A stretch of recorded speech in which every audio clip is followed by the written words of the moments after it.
Want to go back out with your family? All right. It's all you, buddy. Thanks for jumping over the gate.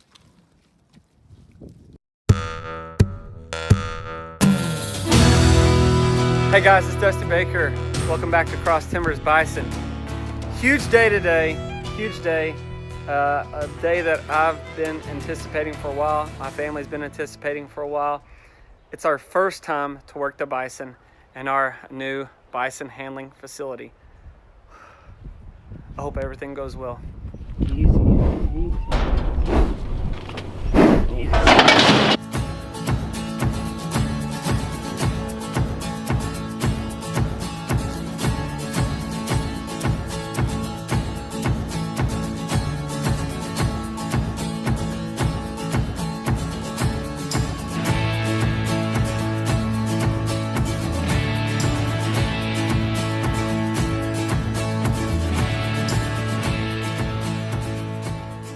So most of the time you see how calm my bison are.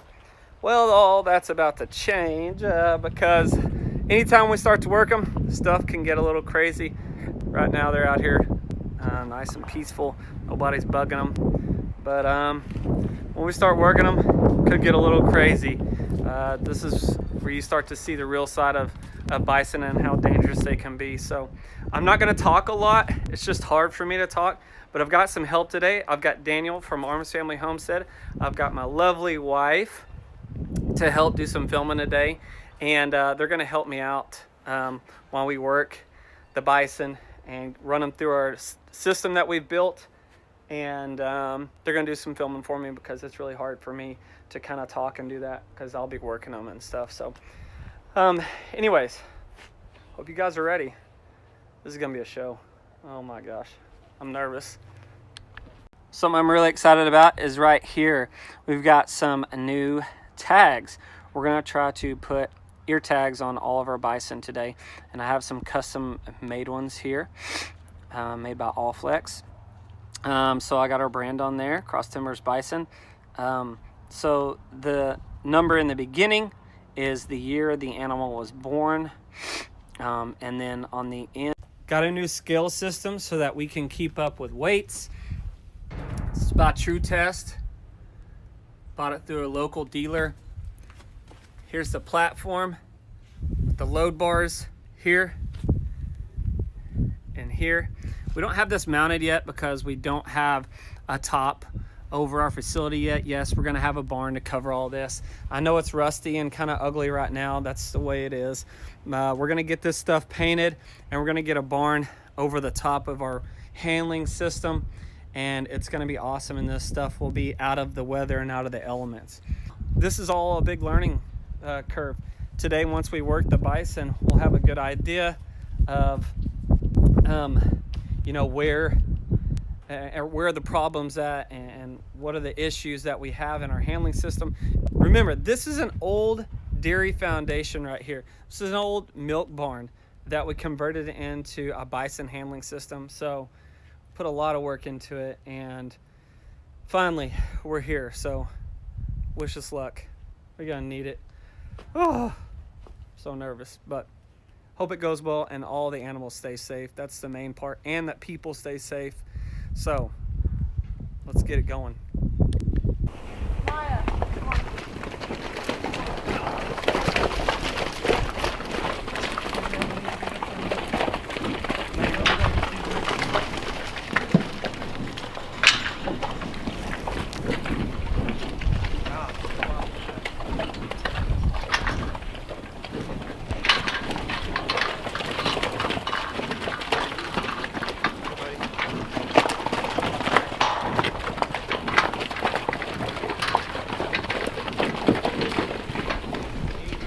No, she's not. This. Okay. That gate, yeah. Come on, come on.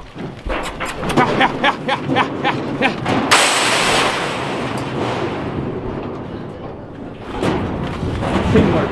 Good job.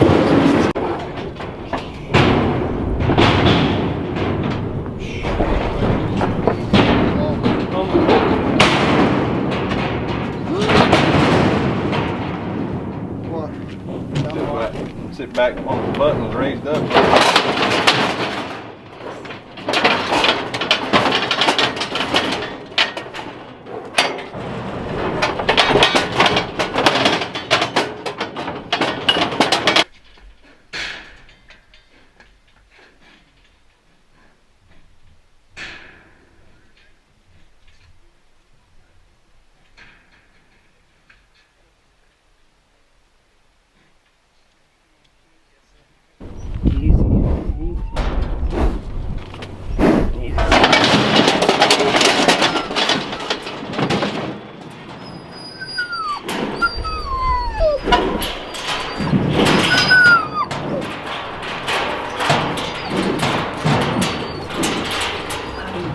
Find it.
I'll try and sort you.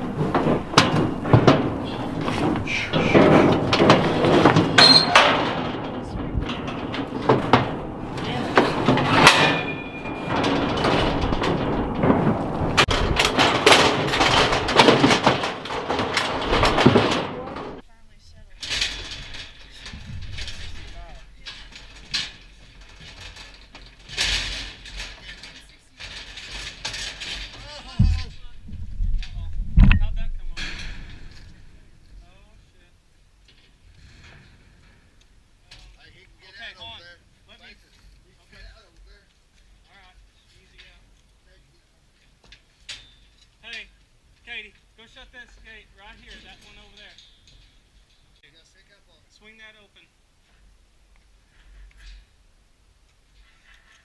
Okay, now that one right there, Katie.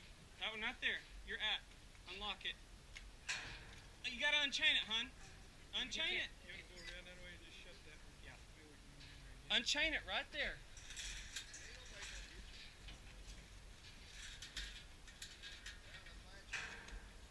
Now shut that one. Crawl over and shut that one down.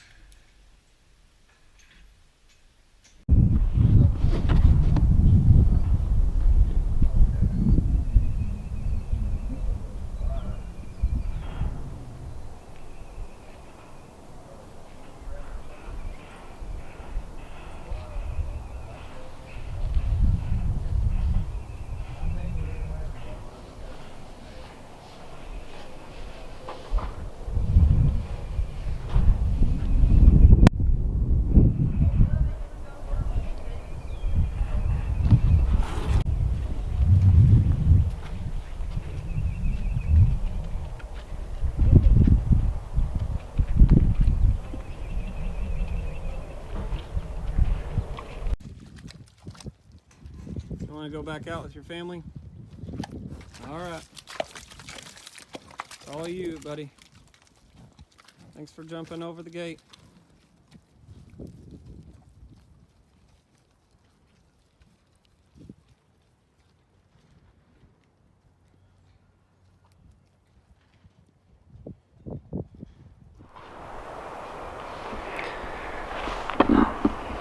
Okay. We worked our bison. The first time ever Cross Timbers farm. We worked our bison. The only ones we didn't get to work were the 2 calves and our sick quapaw heifer Dakota. I couldn't get them in. I'm gonna have to start feeding them a little bit closer so I can get them in. But other than that, we got the main herd. We got the adults brought in. We got them worked. So that's really good. This doesn't not. Well, that's it, guys. We worked the bison for the first time here at the Cross Timbers farm. Everything went pretty well, minus 2 of them may have got out right here of the head gate, but we've got it pinned off, so they got kind of stuck in here. Got to make a couple adjustments. We got to change height on a couple of gates here, wherever it is. We've got to do a couple little things just to beef up the handling system. But other than that, it went pretty well for the first time working our bison. The alley system worked really good. Doc, the vet, Doc Parsons, the bison guy I always talk about, came over and we gave the bison their vaccinations. We wormed them. Remember, there's no hormones. We do not give bison hormones or any extra supplements to beef them up or anything, or to gain muscle. Okay, the bison world does not do that. At least we hope they don't, and we don't do that. So usually we just give them some antibiotics and we worm them. Okay, just like cattle. Just normal stuff like that, nothing extra. We also pulled hair on our 2 new heifers that I bought in November, the 2 new quapaw heifers. They're going to be 2 years old this spring. We pulled their hair and we're going to register them. So I'm excited about that. We'll send their hair off and they get their DNA lineage tested, and then we go from there, and we'll get the result. Hopefully get the results back soon, and then we'll get they'll be registered in the National Bison Association registry. Other than that, I think we're going to have to get a different head gate. The head gate was not great. This head gate swivels open like this. It's called a self-latch gate, but it's really not self-latching. You've got to bring it and latch it here, and it's not the best. A hydraulic squeeze chute would be the best, yes, but whew, just look online and see how much those bad boys cost. They are expensive, and we only have 10 bison. Maybe someday when we have a lot more bison, we can have a nice a hydraulic squeeze chute like Doc does in Stratford that you've seen me work before. But I think the biggest change that we need to make is right here.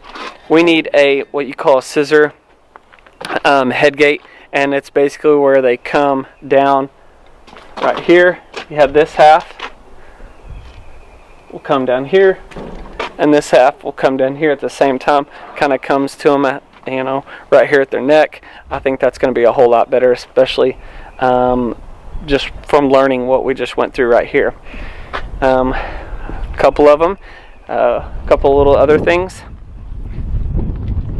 So one of the minor issues we had was right here. So this thing popped open. It's just the side gate here, panel.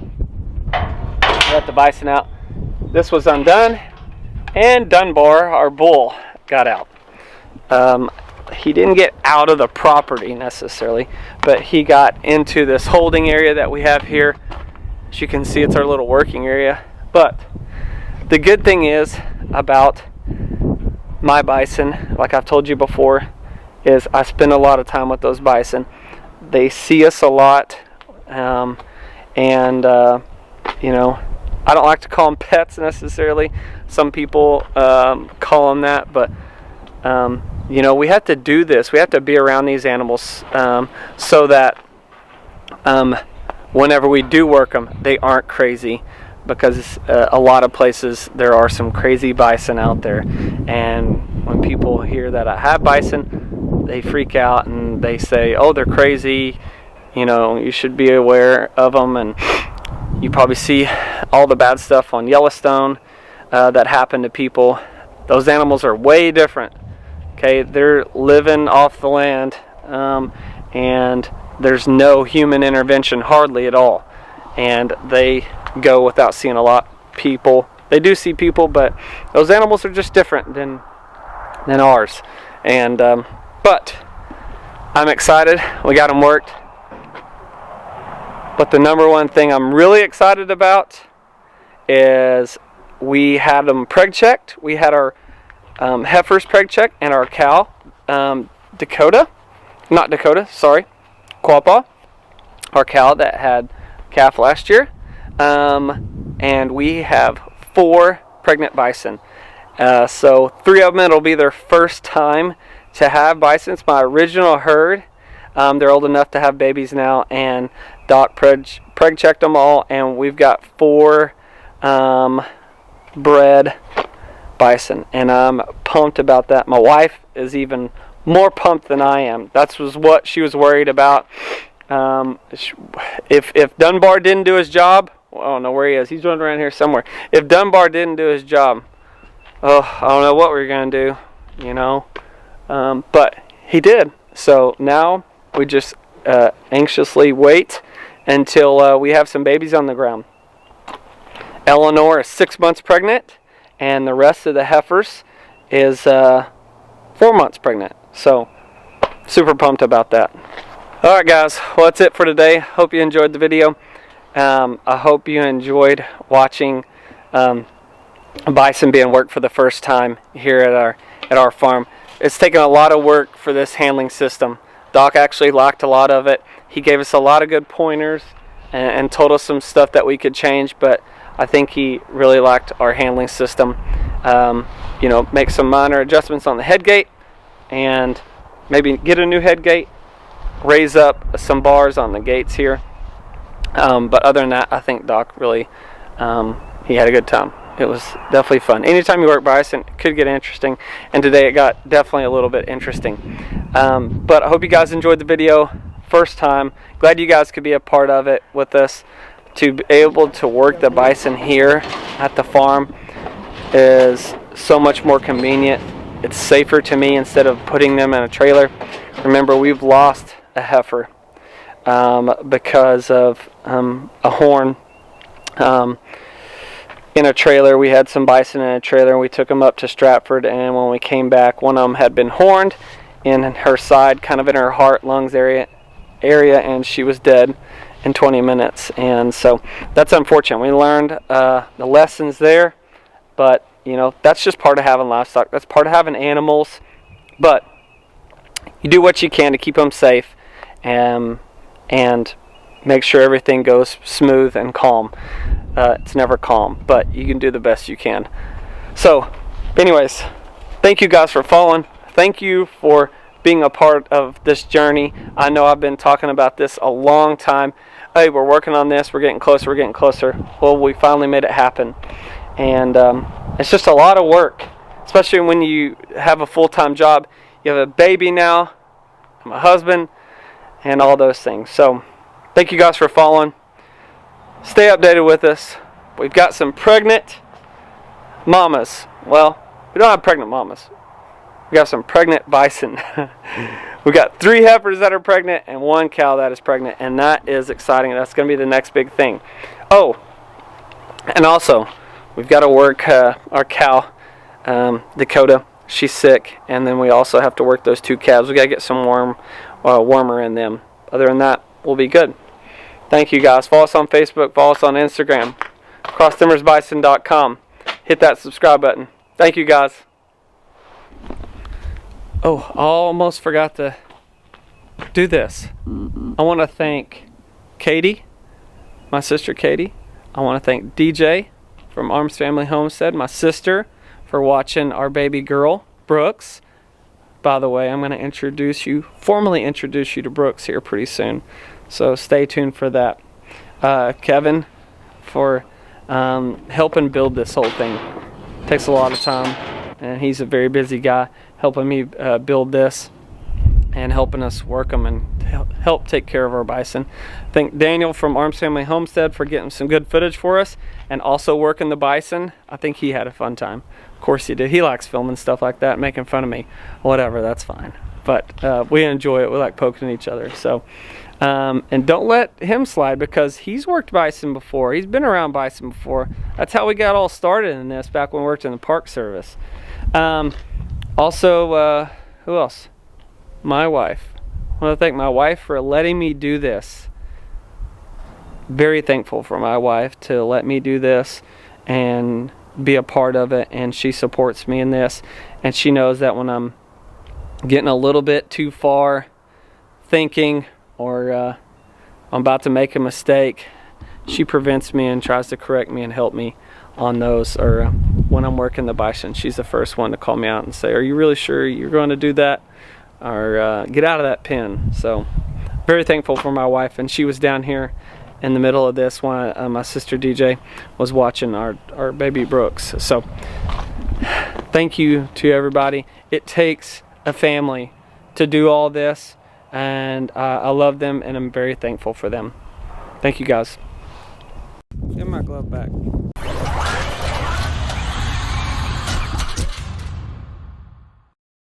Guys, you have no idea how excited I am right now. I get to do one of my favorite things ever. Literally ever. Stay tuned.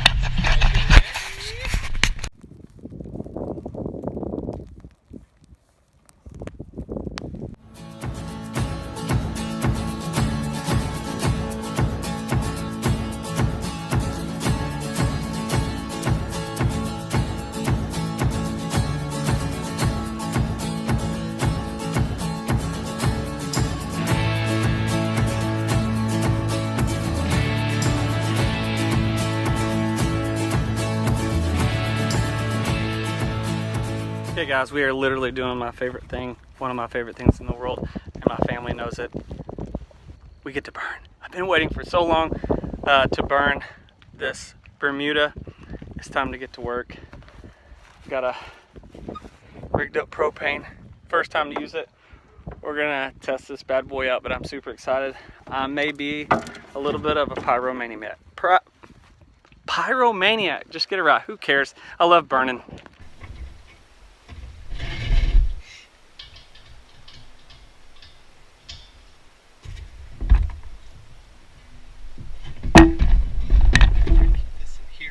Let's just keep this in here. Do it like this.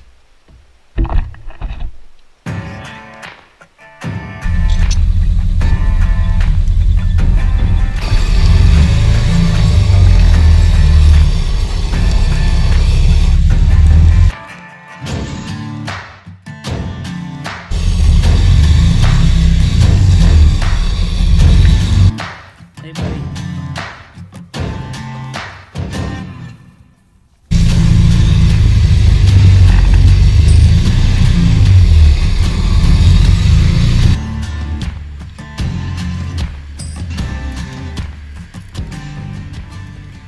I love burning. Everybody in my family knows I love burning. We're doing a slow back burn here. Wind's blowing out of the east, headed that direction, straight to the west. So we started on the west side of our property, and it's coming back this way nice and slow, getting a good back burn. What are you doing over here? Fire don't bother bison. Used to it. Been dealing with it for hundreds of years, buddy? I wouldn't touch that.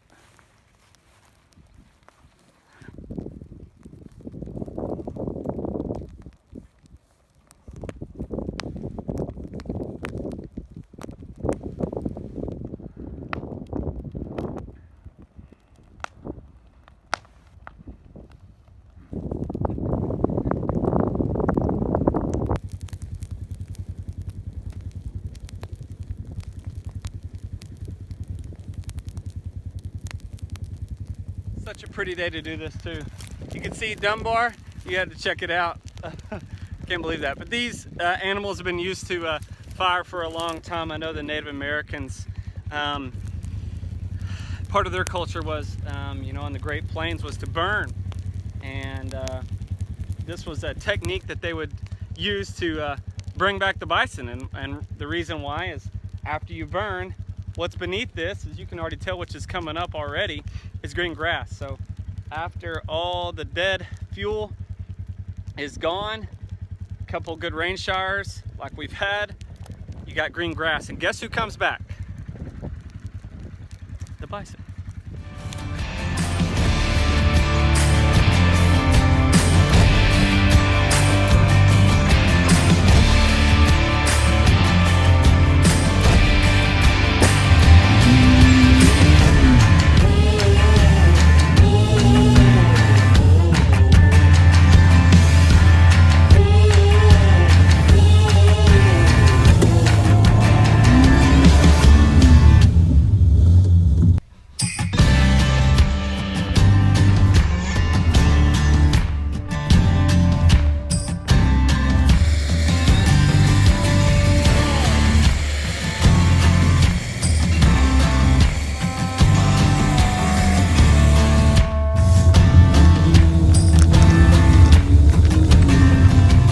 Biggest and most important thing about prescribed burns is fire boundaries. You see we did some back burning a little bit.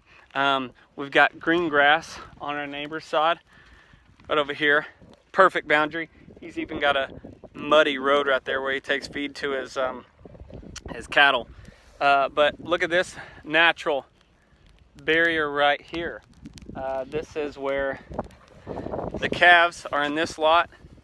And look at what they've created. A natural barrier, boundary, fire border, whatever you want to call it, that we don't even have to work with at all. We don't have to prepare. So now we just basically light it up. I've done the first half of this pasture, this lot. Now I'm going to light the second one up and we'll see if some of it burns. You can tell there's already some green grass down below it. But this grass has been sitting here for a long time with this Bermuda, this dead Bermuda. But we're gonna clean it up for the bison. So let's light this second unit up.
Say no to fire.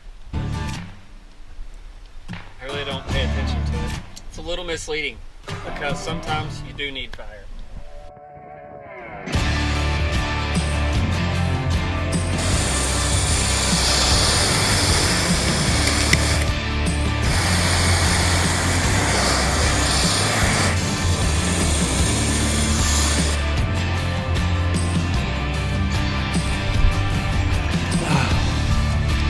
I'll tell you guys I love burning.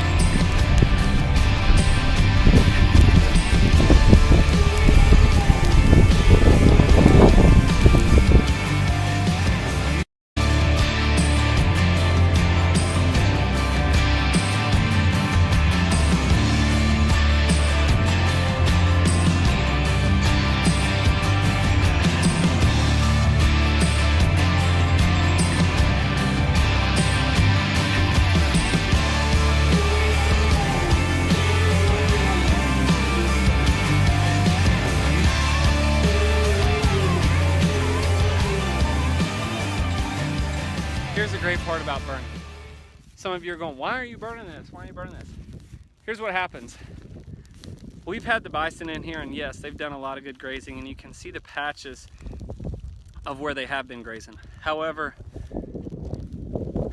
you know, there's a lot of dead material here, and if you pay any attention to places like the tallgrass prairie up in Pawhuska, Oklahoma, one of the largest prairies, tallgrass prairies in the world, that ecosystem is under major endangerment. That's one of the most endangered ecosystems in the world.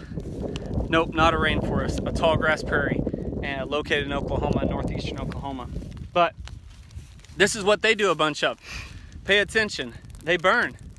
This is the best way to refuel the ground, put those nutrients that this grass held once before. Okay. Put all this that it came from the ground, it pulled from the ground, and all that, all those good minerals and nutrients. Okay, and when it burns, it's going to go right back into the ground. So one of the reasons why we burned today is the wind wasn't too strong, but another good reason is we're going to get rain tonight. All about burning is the right conditions, it's the right timing. Some of you may have known this or not, but Daniel and I from Arms Family Homestead, when we worked at the National Park Service, we were wildland firefighters. So we got to travel all the way to Utah, kind of northern Arizona area, and got to be a part of some fires. Utah or Nevada, one of those places, and be a part of some fires out there. We did some burning at the Chickasaw National Recreation Area in Sulphur, our hometown, when we worked together. But we absolutely loved doing this, and we learned a lot doing the wildland firefighting. We were a part of some prescribed burns, so we kind of knew a little bit about prescribed burning before we even started on this. But the main thing about this place, just like the tallgrass prairie, is we're going to put those nutrients back in the ground. It's going to be cleaned up, perfect for springtime. As that rain keeps coming, you can see how green it is out here already. Look at all the water. One of these old terraces. I'll put those nutrients back in so that all those spring and early summer grasses can come in, which is what the buffalo love. That's what they want. So yes to burning. You just got to be smart about it and do it the right way.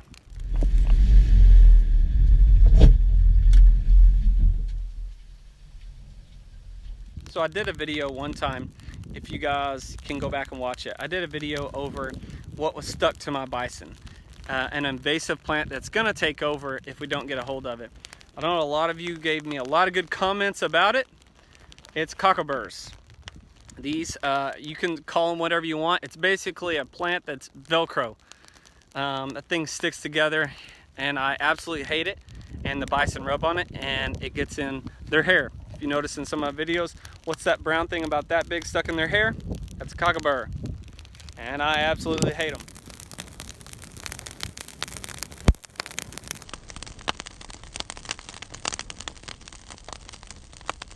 So if you don't burn, here's what happens. And you don't have bison. I'm going to use bison for example. You can use other livestock.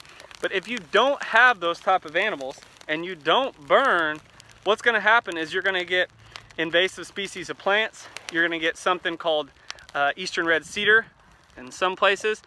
There's a couple out here. Those jackwagon trees right there, those need to burn. It's an exotic tree that we really hate. They suck up more water than any tree around. But you're going to have plants like that show up, and you can look at a lot of properties and you can see where invasive plants have taken over. And this place, I don't know when the last time it was burned. We were probably the first ones to burn it, and I don't know how long. It just needed it. And now what we have to do is get on a 3-year cycle. Is typically what you do when you're burning. What prescribed burning is, you get on a cycle. And so this is the first one, but it's awesome to get all this dead fuel out of the way and get it taken care of. And you can go spend money on chemicals. You can do all that if you want, and you'll spend a lot of money and a lot of effort when you can just light this baby on fire, just like we did, the old natural way. because believe it or not, Mother Nature has had fires forever.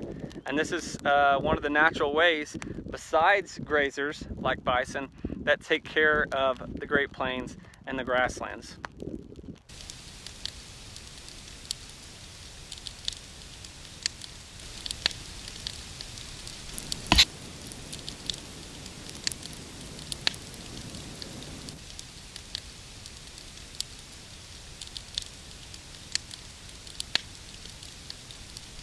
I'm just amazed at these bison. These bison are just hanging out. Doesn't bother them at all. I can't believe it. Like I said, they must be used to it. It's Mother Nature to them.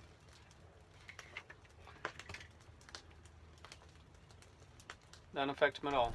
Well, I hope you guys enjoyed the video today. Getting to see one of my favorite things. Not only just my favorite thing, but I know it's for a good reason, okay? Yes, I love to burn. I've loved to burn since I was a kid. And my mom always had to watch me, for sure. But I do love burning, but there's a reason behind this right here. There's a lot of good stuff that happens here. And we're doing this for the ecosystem, the Cross Timbers region here. And for the grass that occurs here. And some of the Bermuda that has been packed down over many, many years with no grazing. And we're also doing it to get those nutrients back in the ground and do it for our bison, which is the most important part, so that the bison can take care of the ecosystem just like they've done for hundreds of years.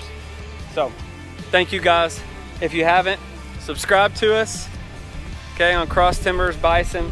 Follow us on Facebook and follow us on Instagram. Thank you guys.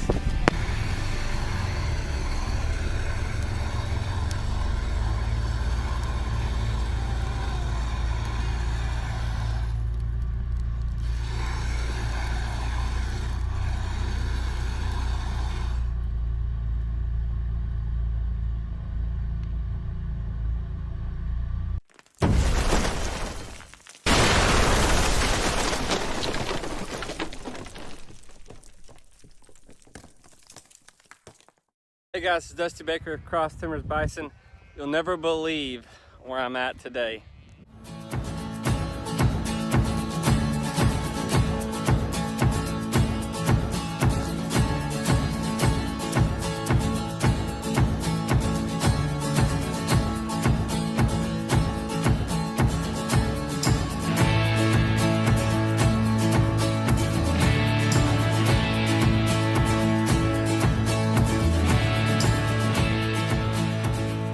Hey guys, it's Dusty Baker with Cross Timbers Bison.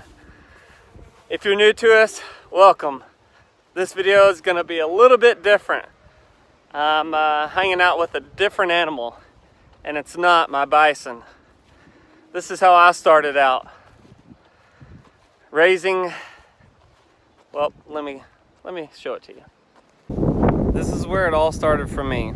Follow me into this building and you'll understand a little bit about how I got started in agriculture. Hope you're ready. No, they're not bison. Sheep! This is how I started.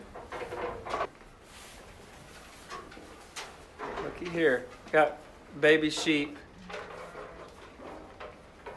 A lot of lambs. This is where I started in livestock. This is where I was an FFA and in 4-H. It was right here. This was my project. Now don't tell me this little thing right here is pretty cute. This is one of my favorite times of the year, is lambing season. Because I mean, look at this guy. Yeah, who doesn't like baby lambs? Yeah, pretty soon we'll have some baby bison.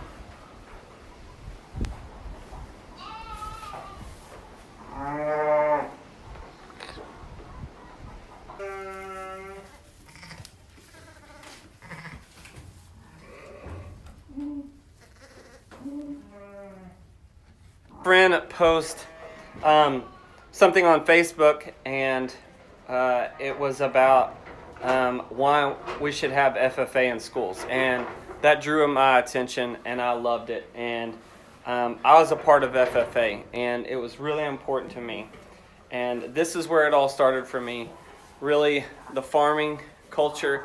I learned a lot about myself, and I learned a lot about hard work, dedication, and passion was from FFA. And if you don't know what FFA is, I'm going to tell you a little bit about it.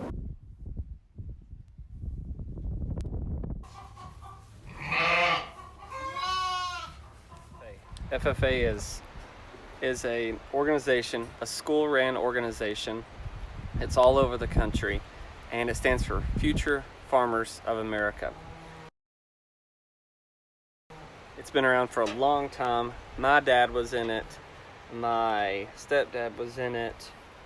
My sister's been in it. My cousin's been in it. Everybody in my family has been part of FFA. Whether they've shown sheep or cattle, people in our family has been part of FFA. And it teaches you so much more than just about animals. It teaches you dedication, passion. It teaches you a lot of responsibility when you're young. And there's a lot of high schools in Oklahoma, being an agricultural state, that don't even have FFA. Matter of fact, the school that I'm at is a country school. It doesn't even have FFA. And I'm not sure why. Speaking of dedication, this is Grandma Joy. Grandma Joy is the heart and soul of this sheep business and has been for a long time. She's the one that has pushed us and supported us through 4-H and FFA for a very long time. This photo was recently taken of Grandma Joy about 3 a.m. here recently during lambing season, and she is bottle feeding a newborn lamb, trying to help it get on its feet. God bless Grandma Joy. By the way, I think she's about 87 years old. FFA needs to be in schools because it's an avenue for lots of students to... What's wrong? He wants out. It's so important to be in schools because it's an avenue for a lot of kids that want to do stuff like this. Maybe not sheep, maybe cattle, pigs, goats, horses, any of those types of livestock. It doesn't even have to be animals. It can be, you can learn how to do vegetables. You can learn how to garden, and you can learn how to weld, which is what I did. I also learned how to weld in FFA.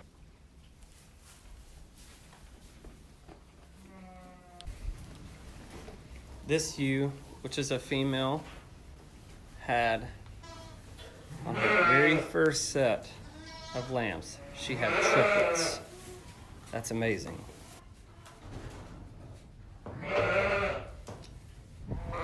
I used to get up at 5:30 in the morning and feed. Before I even went to school, I'd come back in, get ready, and then I'd go to school. That is something I did, and then I'd go to school, go to practice, whether it was football or basketball, and then I would come home and I would feed the sheep and even work them, work our show lambs and practice with them. Why do we raise sheep, or why does my family, or why did we raise sheep? I don't raise sheep anymore. My family obviously still does. But why do you raise sheep? Well, these sheep are not for their wool, which you see, this one's they're pretty woolly, but these are a bunch of mamas that just had babies. But one of the reasons that we raise sheep here is for show lambs. I've been in my stepdad and their family has been in the show lamb business for 30 years, maybe 20 plus 30 years. And I got started, and it was when I was in 6th grade. I started showing sheep, and I showed sheep all the way until through my high school career. And then when you get in high school, I believe when you're becoming 8th grader, you can get into FFA, and that was built into my school. At Sulphur, there's an FFA program, and it's a class. You can take a class in FFA. You can take welding classes, you can take some like science classes, just animal husbandry classes, I believe. I'm not sure all of them. It may have changed since I've been in, but you can take several classes in FFA. I was an officer for 3 years actually in our FFA program, in our FFA chapter at my high school. Every high school that has FFA has their own chapter and has their own office. And I think there's like 7 or 8 members in that. But I was an officer for 3 years in our chapter, and you go to conventions, you meet other people, and there's just so much you can do. We traveled places. I showed the sheep, I showed lambs all over Oklahoma. I even showed sheep at the Denver National Livestock Show once. But sometimes we'd travel outside of the state, and when you do those things, you meet lots of people, you learn how to socialize with people, and you just you learn that there's another world out there, and this is a way that you can do it by meeting others your age that do the same thing that you can connect to in life. But I've showed everything. I've showed ducks, I've showed chickens, I've showed sheep. I even showed I think a heifer one time for my buddy that broke his arm or something like that. But I've showed just about any animal that you can put in a county fair. I've done it. I'm in the show lamb barn. So these lambs look like they've been shown this year. Notice they've been sheared, they're cleaned off. That's because they were recently showed in our county fair, and these animals will still be shown later on this spring. Well, I guess not. Typically you would, minus the coronavirus stuff. But so these lambs will eventually, if there's some wethers in here, which are basically castrated males, those wethers will be shipped to market for meat. If they're ewes, they're typically kept, and they will be turned out into the main pasture, with like you've seen the other ones, and they will hopefully be pregnant soon next year, and will have babies about this time. America is an agricultural country.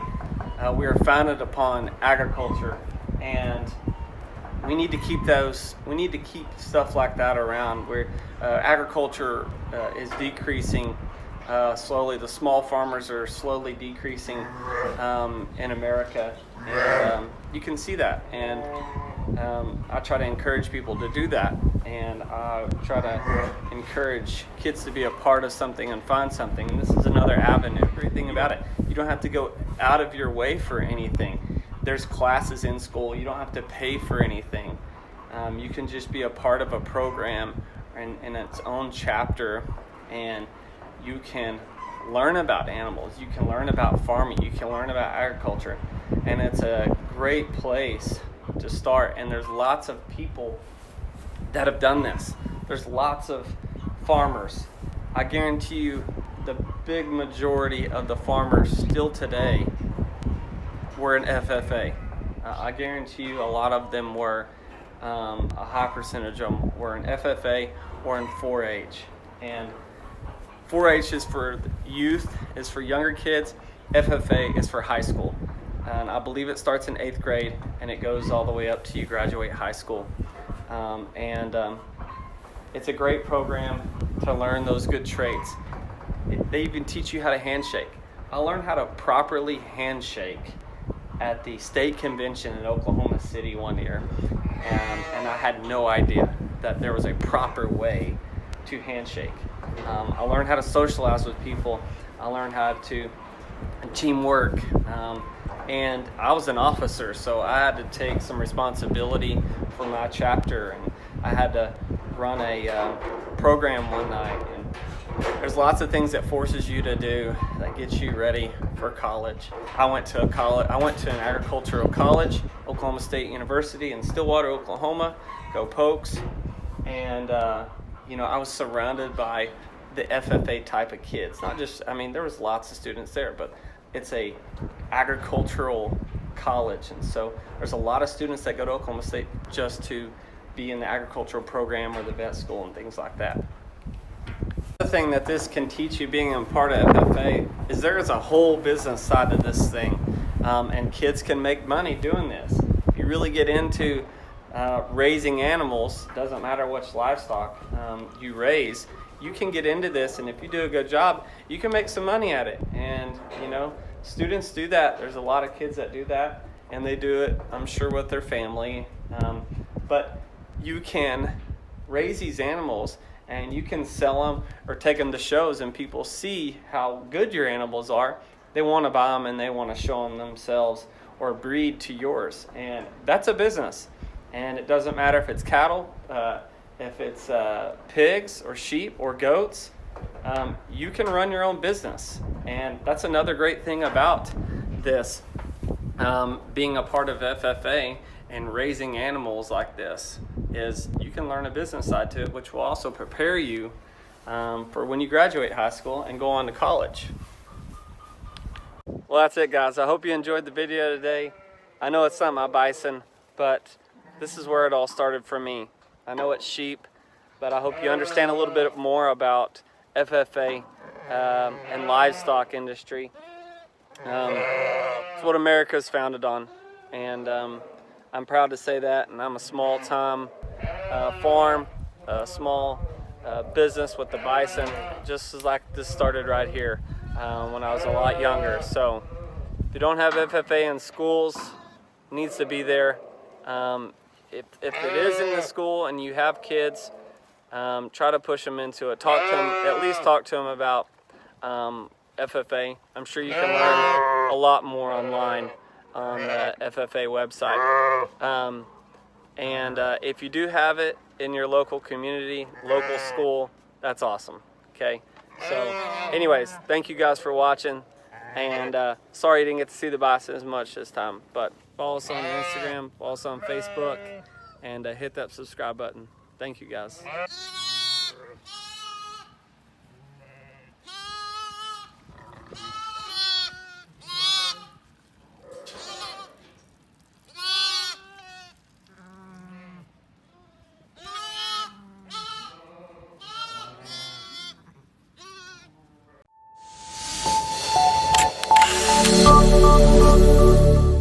Guys, it's Dusty Baker, Cross Timbers Bison. Got some raw footage for you right here.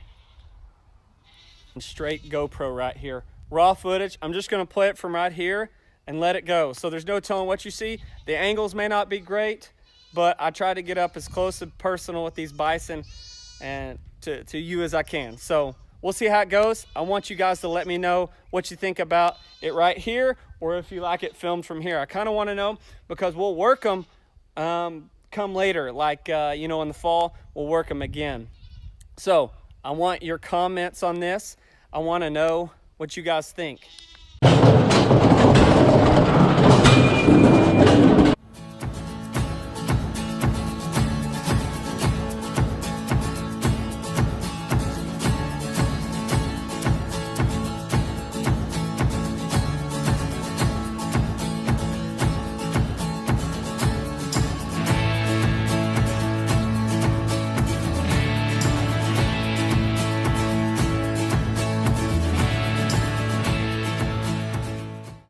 Hey guys, Dusty Baker with Cross Timbers Bison. Look where I am. This almost feels like the gauntlet or something. I mean, but you know, this is not any UFC or fighting or stuff like that. But if you've been around bison, you put them in places like this, where they're used to being out roaming around, and you put them in tight places like this here, it gets a little crazy. Saw a video. We worked our bison here for the very first time. We worked our main 7, the adults, but I couldn't get one of our sick mamas up. Her name's Dakota. If you've watched some of my videos, you know how she got anaplasmosis. Anyways, I couldn't get her up. She's kind of sketchy. She's a little different than the other ones are. And the 2 bulls. But we worked them today. And so, but look what I got for you. I got you some raw footage, okay? And I hope you're ready for it. I tried to do something different. Last time You know, Doc was here. Doc Parsons from Stratford Animal Clinic, the bison guy. He was here helping me work bison. It's a little bit different this time because we just did it with me, my stepdad, my wife, Marissa, my sister, Katie, and my nephew, Weston. No Doc Parsons.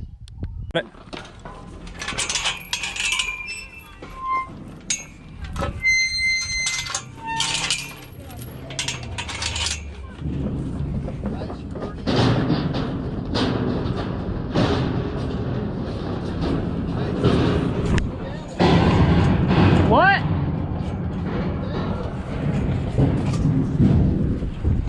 Leave it or get it? What? Katie, she's right there. She's down. She's laying down. Bring this bull.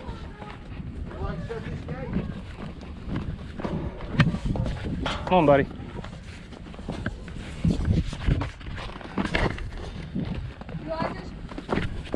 Stay right there, Katie. She's down. She's laying down.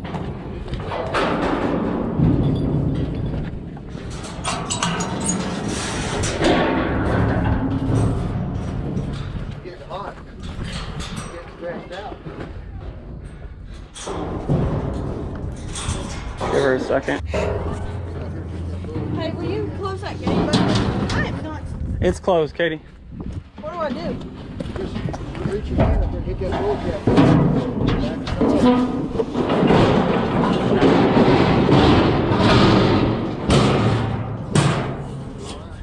I think she's bleeding and Yeah, it's stress. something. She's stressing. She's stressed out. She's stressing right now. We'll hold those two little bulls right there. Yeah. All right.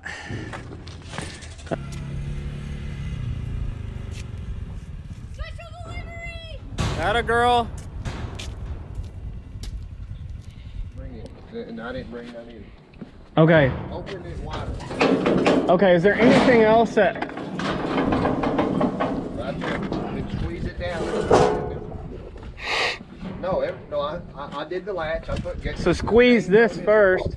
Squeeze. This here. Hey, this is what you need to shut it. I got it. No, he's got. Right here. Right. Kevin, do you want me to work the gate? I can work the gate. I want to help him.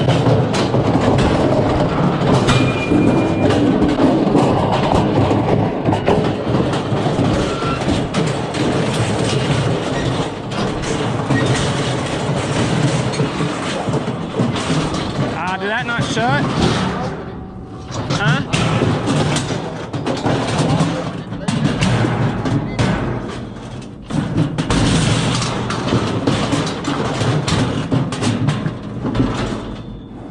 You didn't squeeze the squeeze shoe. I know. It's hard to do. It's just one person. Hey, right here. Where's my paddle at, Marissa? Just let her sit for a minute. Which one of these you giving her? That. The big one. The big one, isn't it, Dusty? Which one is it? I don't know. How much is it? Probably this one. I would imagine it's You mean to try to get her in there first, or? Well, just reach your hand over there and you can give it in the neck of the hip, top of the hip. I'll get it to her in her neck. I wouldn't undo that. I would not do that. Well, No, don't do that. well, that's the only way I can get in there, Go guys. to the other side and give her. I'll be on this side.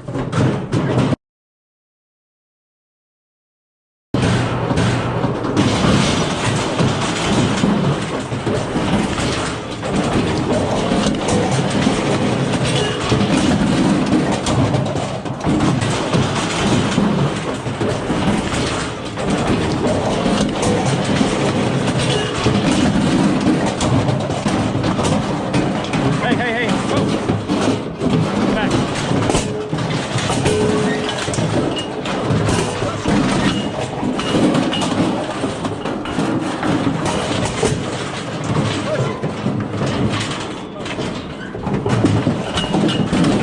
Back in there.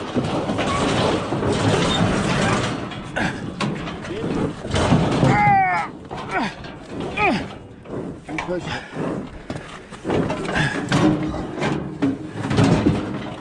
Okay. Don't walk on.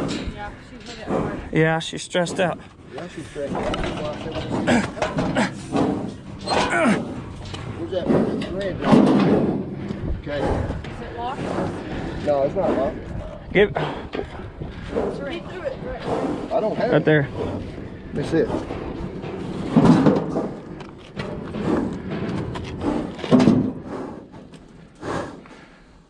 Okay, get her some LA. 20. The stuff that we just brought in.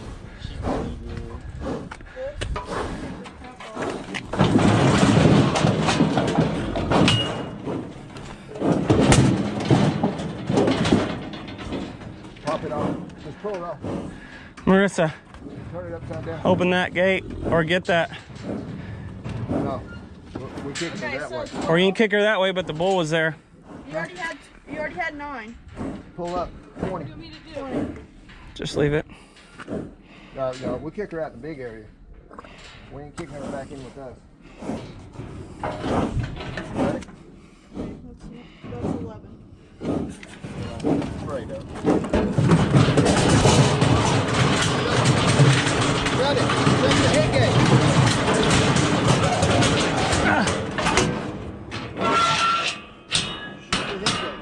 I got her squeezed. Here, I got it.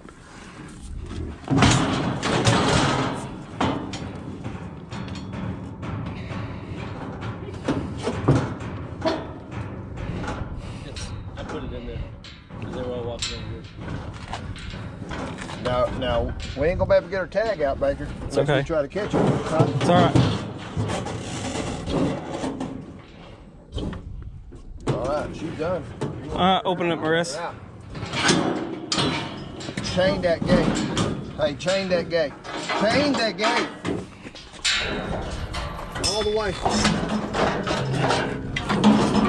No, it can't be chained all the way because the head gate's Oh, that's blocking right. it. All right.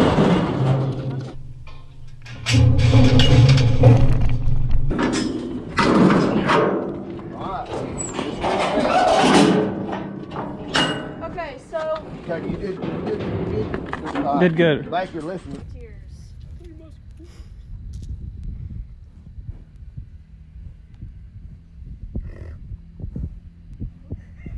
Getting worked up. I'm getting scared. You're way too close.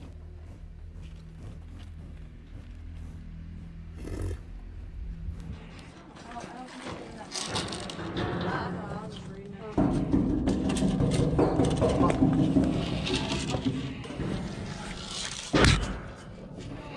Come on. Come on, bud. Come on, bud. Okay.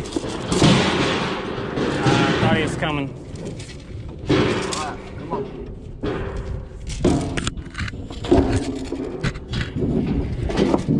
Okay. 3, 4. Hold on, wait till it settles down. I know. Katie, will you shut that when he comes all the way through here? Just push it. Yeah, once he clears here, that's his backup where he can't Yeah. go. So You have to do the left. Here you go. You ready?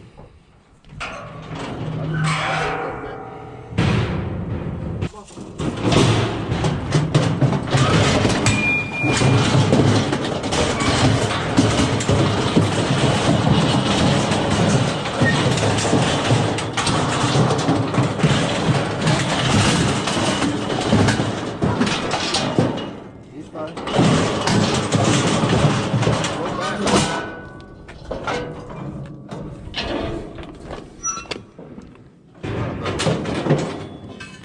back.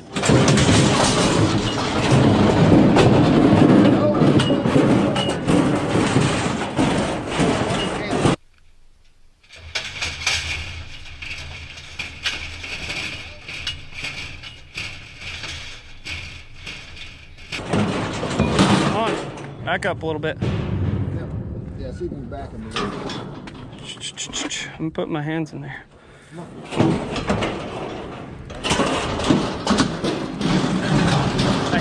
Hey.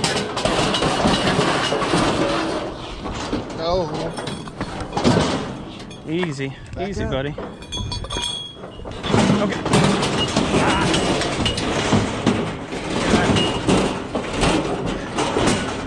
Good Lord. Okay. Oh, His front shoulders in it. He's putting it. Go, go, go. his shoulder's in it. Hold on, Kevin. Give me just a second. Okay. There we go. It's locked. Oh, I freaking hate that head gate. It's, hey, it's So, Swinging around here. this is hey, can we get more of that? And I'd go ahead and Alright. easy. There you go. You want that? Can I close this? Yes.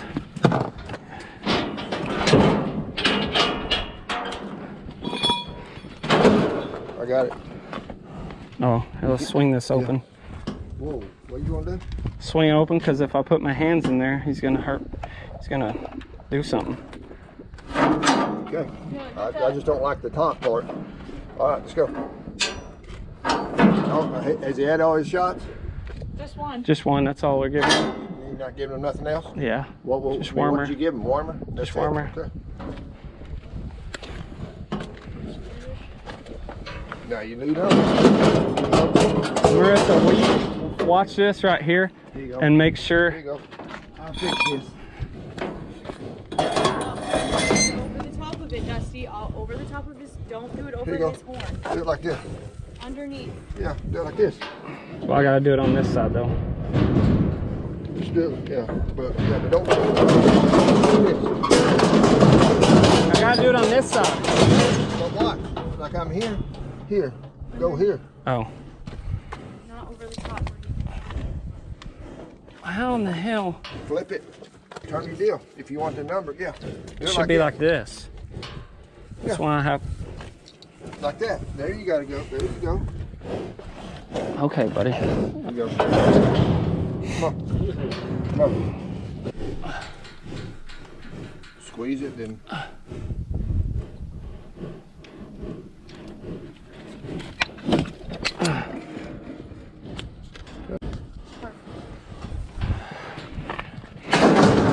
You don't go out there.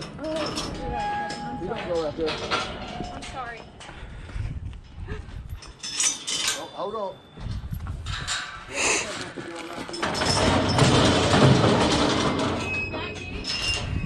He's going forward back there. You can go backwards or you can go out You forward. can't go forward because of this. Oh, that's So right. it has to go that way. He's gonna have to back up. Just let him release. Release a little bit. Now he'll go. All right, that worked like a champ. Good. There you go. Close this back for the other one. This goes.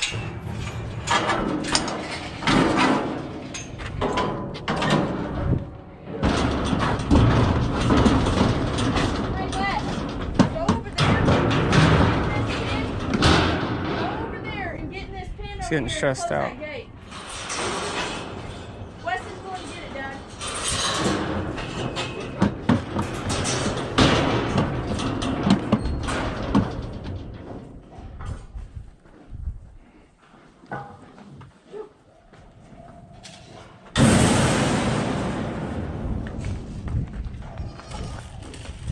You need to go back in there.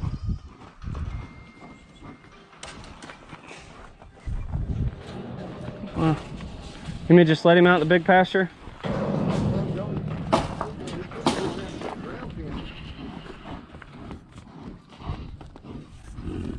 Oh, I'm getting scared.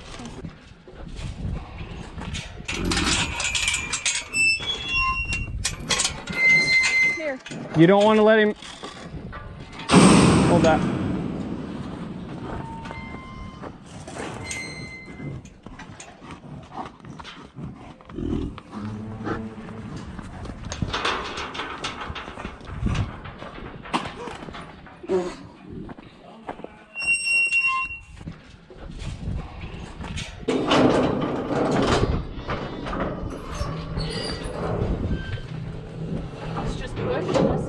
Push it.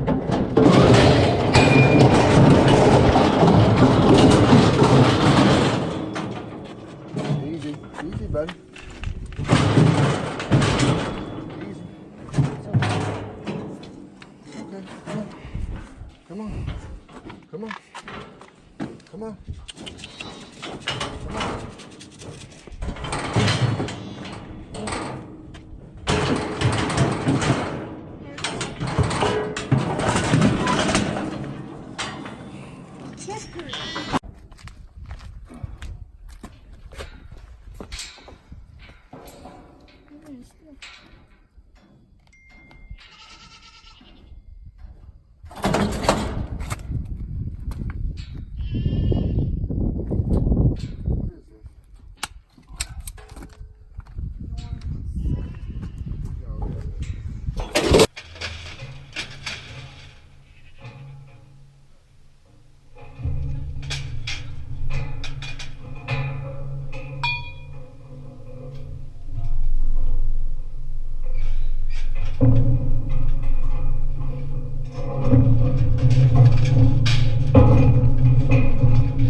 Okay, so that was a little nerve-wracking. I have to be honest.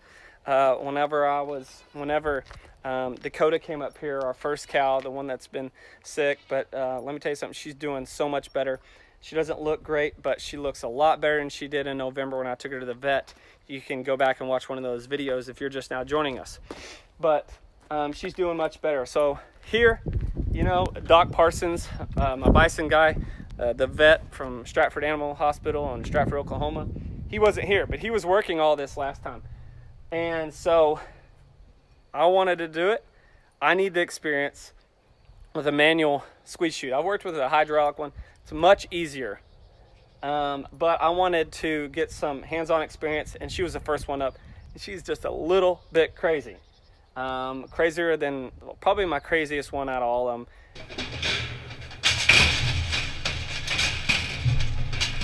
She gets stressed out really quick and easy. And so, but you know, you've got three things going on here. You've got to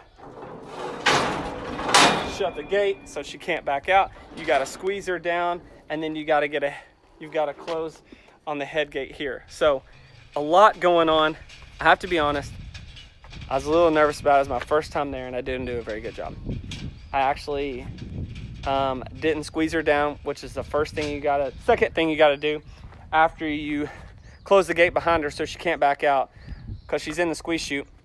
So I didn't squeeze her down. If you want to know what squeeze her down is, that right there, see the gap is a lot further apart, and then I can open it back up.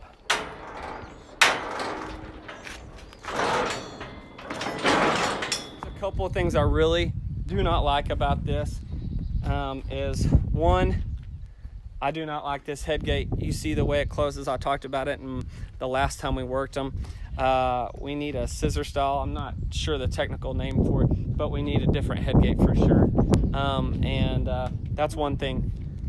And once we get that head gate, you saw that calf come through this hole right here. Let me get a better angle for you. So this is so it's way different. Doc, I give all the credit to him because he's done this for so long, but he handled all this pretty much one-handed, all by himself. Now, we helped him on the back end on some of this stuff in our last time we worked him, but I wanted to do it myself. I wanted to put myself in that situation so I could go through it and I could learn, and that's part of this, and I want to be able to do this. Obviously, you have to have help, but I wanted to do it right here. That's why I went ahead, strapped the GoPro to me, and work these bison. I want you guys to let me know what you think about it right here, or if you like it filmed from here. I kind of want to know, because we'll work them come later, like you know, in the fall we'll work them again. So I want your comments on this. I want to know what you guys think. So one of the exciting things we got to do today is we got to replace the calves' old tags with the new tags. So this is our firstborn. That's where he gets his name from, Chaske.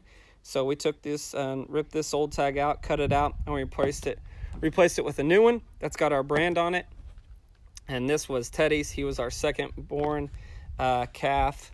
And what's funny is this calf, which is Teddy, he was his second born. He weighed more than our firstborn. But when Teddy was born, he was born in July, he actually looked bigger. He was born as a bigger calf. And so I'm glad we got to replace these, get these out of the way. I hope you guys liked seeing that GoPro footage right there. I hope you like watching that. I know it's a bit scary and it's a little nervous, you know, and if you were here, it'd be 10 times more intense than what you're seeing on the video. It can be kind of crazy, but I hope you like it. I hope you like following us, and if you just are joining us, we're a small bison herd in southern Oklahoma, and you know, we've been doing this for a couple years now, and we're just, what is my goal? I want to grow and expand. I want to have more land so I can have more grass for our bison, and we can expand. One, the conservation side of it is what I enjoy. I get to raise an animal that once almost disappeared. Okay, the bison came to low numbers in the late 1800s, early 1900s. So that's one thing I do. Two, I want to raise good genetically bison, good conformation. They're carrying those good genes that all bison have carried for hundreds of years. And then three, meat production. Meat production is probably the #1 thing on these bison. It's a very popular meat. It's healthy, it's lean, low in cholesterol, and high in protein, which is important. It's a great meat too. It's a really good tasting meat. If you haven't had bison, try it. I don't sell any yet. That's a future thing.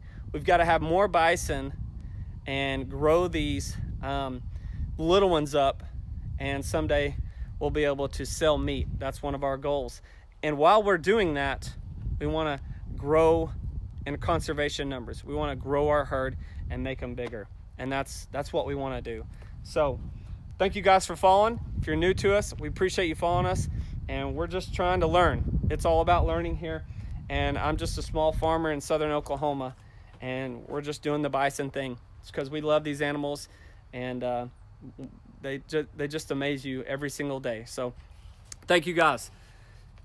Follow us on Instagram, follow us on Facebook, hit that subscribe button if you want to follow us along on our journey raising some the American bison. Thank you guys.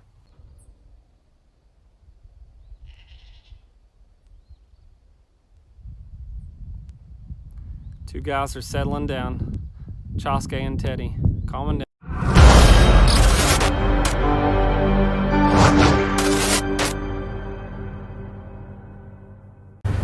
Hey guys, it's Dusty Baker with Cross Timbers Bison. A lot of questions I always get is, what kind of fence do you have?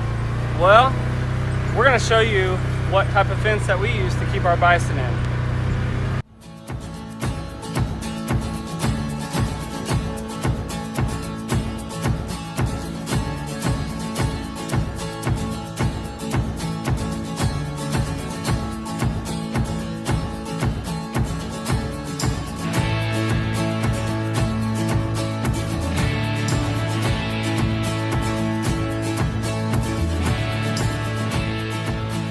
What we're doing is we are giving the bison more grazing ground, which is awesome.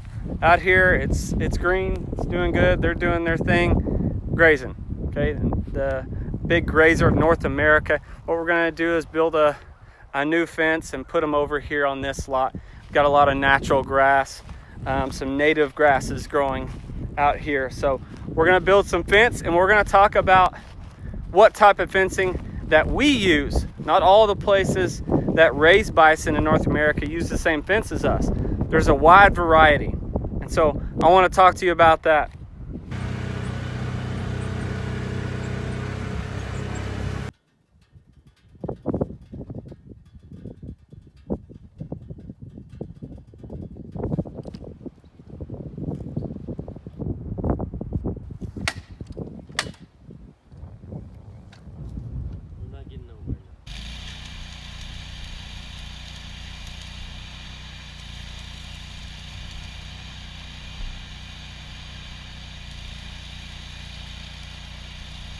So a technique that we always do, I'm sure a lot of you have seen this. We marked it every 10 feet with some marking paint, and we went back through, and that's where we set our T-post at. It's every 10 feet. Some people do 12 feet, some people do 8. So with these T-posts, I got 6.5 foot tall T-posts, driving them in the ground, and then we're gonna do 6 strings of barbed wire on this stretch all the way down. Got some height for the bison. So I got Wes out here with me from Arms Family Homestead, my nephew. He's helping me out building some fence. See, he's in way better shape than me. We're switching off on T-posts. I'm letting him get a workout in because, see, no school, no athletics. Wes is a really athletic kid. He plays basketball and baseball. The kid's busy year round, and this is a good way to keep him in shape. Drive some T-posts. It's good for you. Farm work, it's good labor work. It's a good workout. So driving these T-posts by hand, it's awesome. Don't you love it?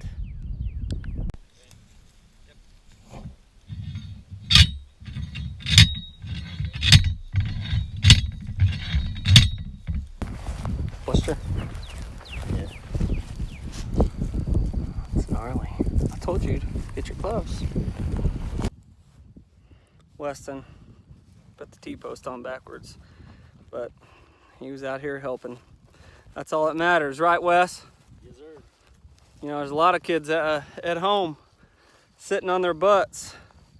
Wes is out here working with his uncle, trying to learn something.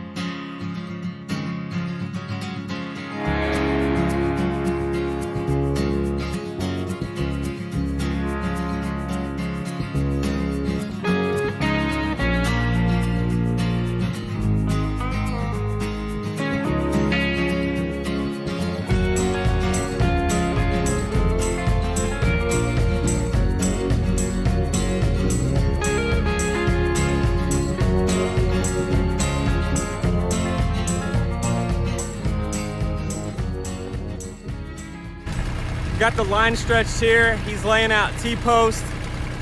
I'm gonna brush hog this stretch right here because this is half of this lot, or this section, whatever you want to call it. And I'm gonna go down this line right here and go ahead and brush hog, because when we stretch this fence, you got to be careful from all the weeds and stuff. It's just a lot easier if you've got all that crap out of the way, that tall grass and weeds and shrubs out of the way. So I'm gonna go ahead and brush hog this and clear it out for our next stretch and get it ready.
Have some little bit more green grass. This has had nothing on it This is the hay lot that we cut over the summer. I've got a video of that. We cut this pasture the very first time this summer and got some hay off of it, which we fed to the bison. But now this is gonna be the first time we're gonna actually have some grazing on it, and I'm really excited to get some more ground. And we've got babies coming, so the herd is getting bigger, and I love it. All right, got our gate hung. Got a 12-foot gate. We got it hung. Wes and I got it hung. He helped me out hanging this bad boy. And something I want you to look at here, okay? Got a lot of comments from you guys about when the my bull Dunbar was flipping gates off the hinge. Got the top hinge down. We got it right this time, I hope. But you know what's interesting? The only time he ever knocked the gates off the hinge was when they were open. That's the only time. He's never knocked a gate off the hinge when it's been closed. It's funny. You know what? I love evenings like this. You got a full moon coming up on one side, okay? And then these Oklahoma sunsets. I mean, you can't beat that. You can't beat that right there. These Oklahoma sunsets.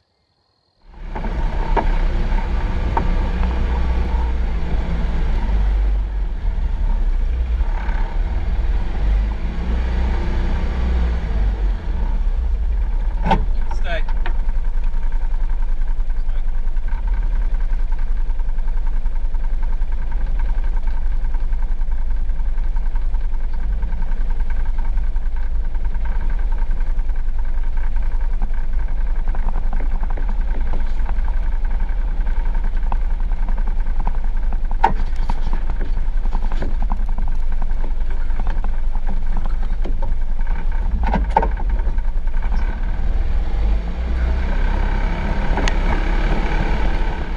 Another day working on the fence. We're getting really close. We got a strand stretched. We're gonna get the rest of them on today. Remember, we're putting on 6 strands of this barbed wire.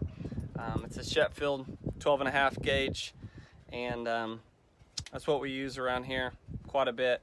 2-point, and so we're gonna stretch the other 5 lines. So we'll have our 6 strands for height on our 6.5-foot T-post. It's a beautiful day. So, time to get to work, get away from the cabins a little bit, get on the farm, hang out with the bison some.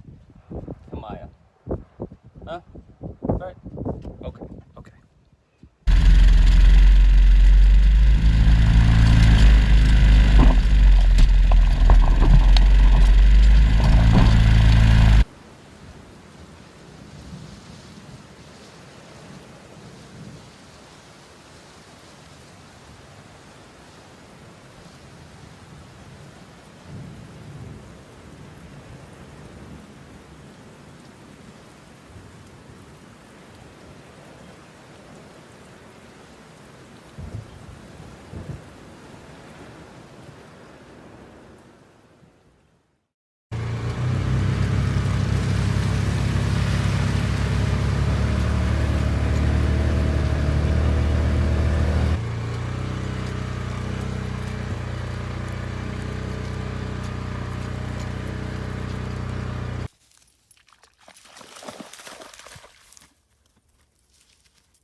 Better?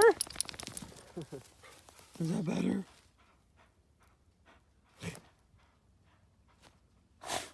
Oh, okay. Yeah.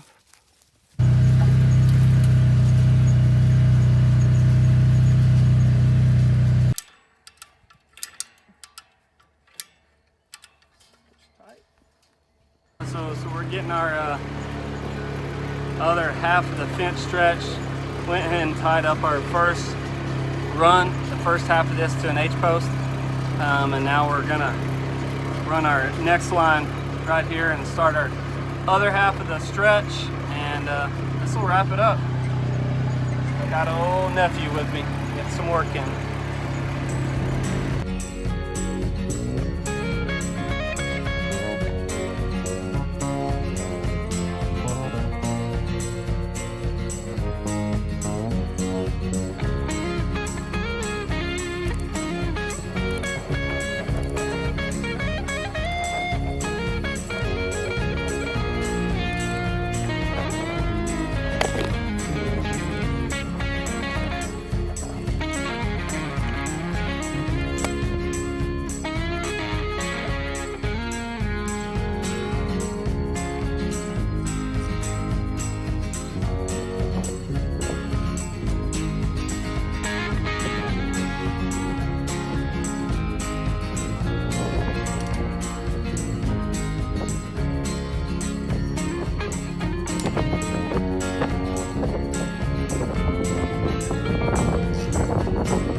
All right, so what Wes is doing is every 5, we're putting our ties on. We're putting our strands, we're tying them to the T-posts. When I say ties, all I'm talking about is just these little clips right here. And we put them around the T-post. So every 5 is how we do it. So he's going along and he's putting in, every time that we pull some barbed wire, we put it on our first T-post, we attach this, and then we go about every 5 and we mark them. And we want to do that all the way down on this whole stretch here. So he's going down on every 5 and putting these on. And then what we'll do is, once everything is stretched, which is we're on our last strand of barbed wire, once we get it stretched, we'll go by and do every 5th. We'll check it. We'll make sure that we lack our depth on all these. And then we'll come back and we'll put them on every single T-post. Like you can see here, these are all, none of these are attached, but they will be soon. So he's going through there and doing that.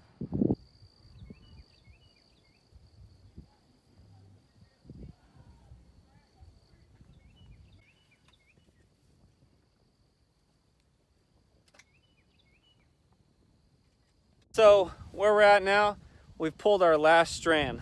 It's exciting. We're getting so close, and I'm excited to get these bison out here in this fresh grass. We cut it this summer, like I said, for hay, but look at all this green grass. It is probably a foot tall, maybe higher in some places, and there's a lot of natural grasses here, so I'm super excited. So now what I'm gonna go back and do is, Wes went and tied all of the strands of barbed wire every 5 T-posts. It's time to add all the rest of the clips, ties, whatever you call them. I'll call them ties. It's time to add all those ties to all of our barbed wire, and that's it. That'll be it. That's it, guys. And the next thing is we're gonna let the bison in here. And you wanna talk about exciting? There's nothing more exciting to a bison other than hearing those cubes rattle in a bucket. But running out to fresh green pastures.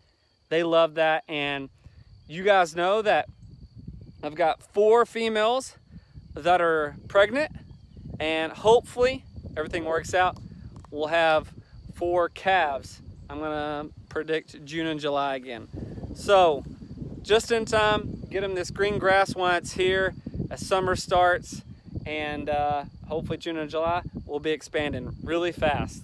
And they need more ground, of course, bison too, and they love this green grass. So we've about got this done, guys.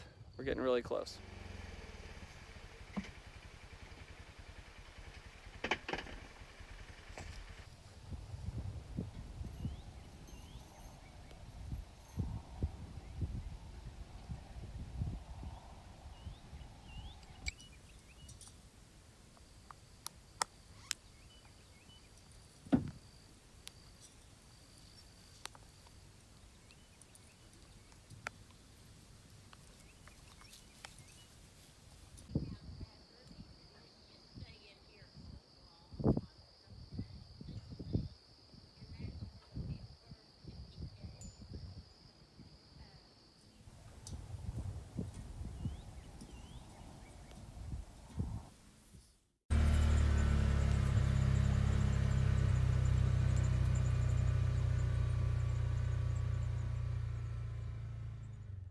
Okay, fence is done.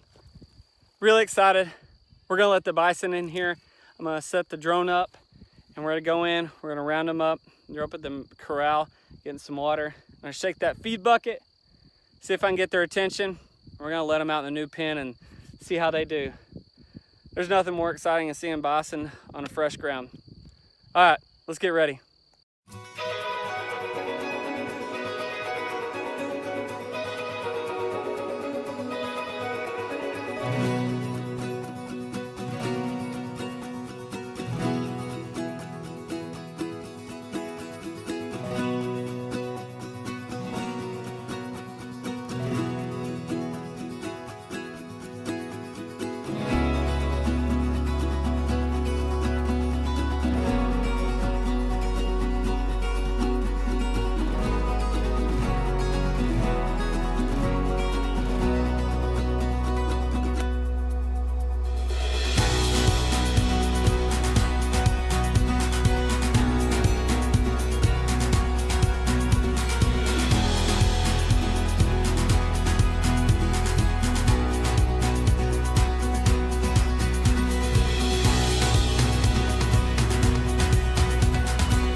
that was exciting. That was thrilling. That's moments like that, all that hard work finally pays off. And as you can see right there, so much excitement from this animal, and that's one of the reasons why we love this animal so much. Such a cool and interesting animal, and gets pumped, so pumped for green grass. And right there is a perfect example of the benefits of this, is you get to see that and you get to be a part of that, and there's nothing like it. There's no animal like this, and that's why we love the American bison. So all that hard work ends in this. I want to thank you guys for following us along. Thank you for subscribing, and you're just on this journey, you know, raising the small bison herd in southern Oklahoma. Thank you guys.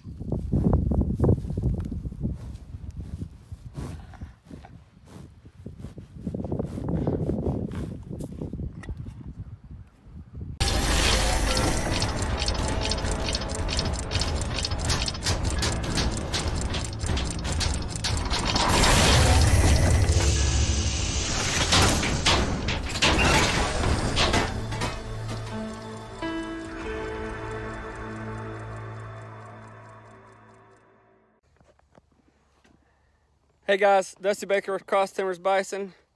Got the old National Park hat on, rocking it out on a sunny day. I don't know if the National Park Service would be real happy for me or not if I was rocking this out and they knew it, but oh well, it's mine. So, hey guys, I want to do something for you. I feel like you missed out on some drone footage of when we let the bison out in the new pasture. So, I just want to show you the rest of that. It's about 9 minutes, I think, or so of solid footage. I just zoomed out and I wanted to see everything because the bison, they kind of split up.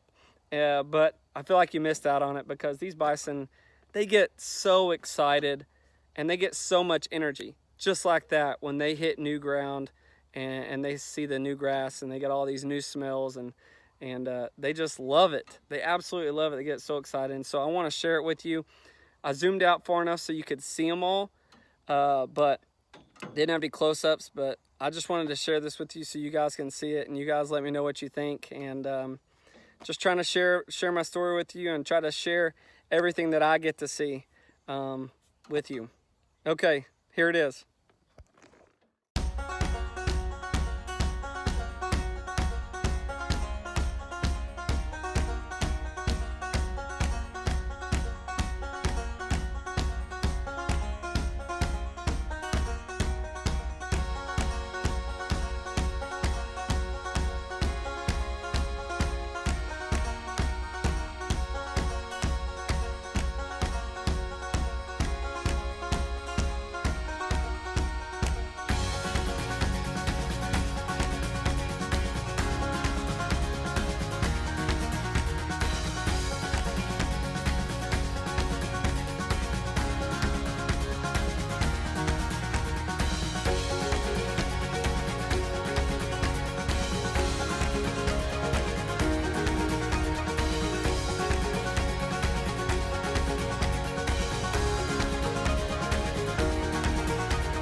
Pretty awesome, isn't it?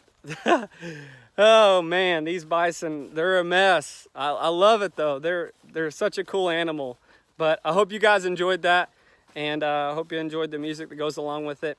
I know you guys will probably need a break from me talking all the time, because I can get carried away talking about these animals and all the stuff they do. But I think they like their new lot, and the fence is doing good. And 6-wire fence, you can put them in this, guys. You can ask a lot of bison producers, you know, you can put them in this. The main thing you got to do is, like I've said before, keep those bison happy. You keep those bison happy, and they won't go through this fence. Okay. The benefit of this is, we only have one bull, so you don't have two bulls fighting, which could cause two bulls fighting could go through a fence. You know, I get some cattle people always follow us and make comments about the difference between cattle and bison. Guys, cattle can go through this fence, and you've probably seen it. You can watch, I'm sure there's videos out there of cattle going through this. And one of the things that you'll see is two bulls fighting, and they'll break through a barbed wire fence like this. But with bison, you know, and cattle's the same way. If you keep them happy, keep them fed, keep them watered, you know, just make sure they're healthy and that you're taking care of them. That's the main thing. If you love these bison, if you love whatever animal you're raising, they recognize it and they know.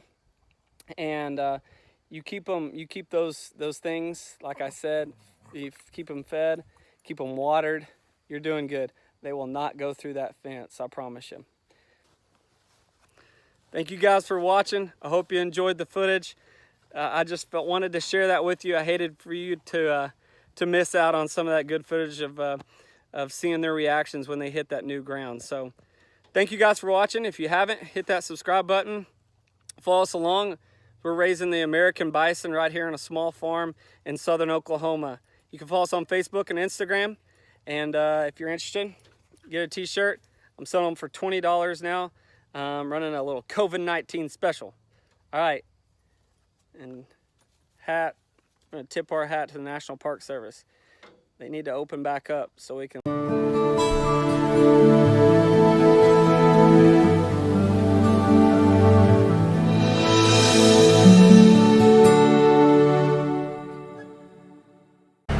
Kind of bummed. Got a little issue. I don't know if you call it an issue, but I'm kind of disappointed. Go back to a couple of my videos. The burning. Yeah, well, burning went great, and everything was great about it, except this right here. It's what happened after the burn.